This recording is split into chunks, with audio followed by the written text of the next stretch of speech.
In the public sector, we often find that there's a mix of legacy technology, services that are in the process of being implemented, and the need to modernize. So the opportunity that comes with that is to take the lessons learned in the private sector, where we have already implemented technologies such as all of the service experience you have on the weekend, and then move that into the modern public service lifestyle. So as an example of WSIB, we know that sometimes our forms can be heavily complicated. So we are in the process of updating them so that they are more user-friendly and data-based.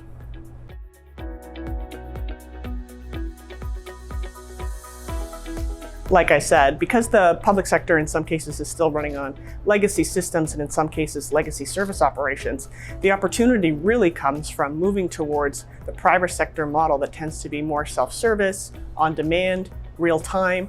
If you think about, as an example, on your weekends, you have all of this access to technology, availability from retail, from travel. When you move that into the public sector, if you think about modernizing government services, they should be at your fingertips and easy to access. So that's the goal.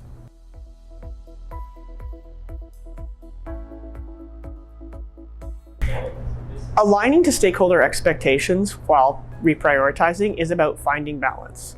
So you want to make sure you understand what those pinch points are from a user experience, and you're leveraging modern technology such as artificial intelligence to enhance the service experience.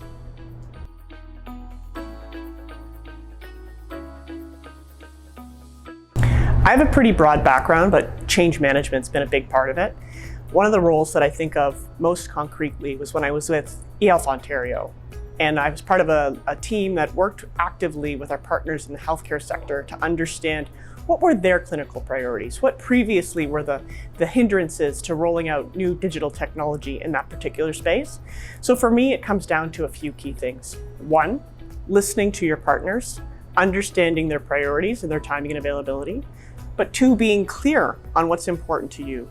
And then three, finding a balance that demonstrates both what's in it for them in the short, medium, and long term, while also remaining focused on your core objectives, because you can't boil the ocean. So you need to understand what you're going to do and in what order and to what end. The importance that you have there is understanding that resources are finite. And we often have in the public sector a supply and demand issue, particularly in healthcare. So if you can roll out new technologies that will enable an increase in supply, you can offset the demand curve and add value to both your internal experience as well as your external experience.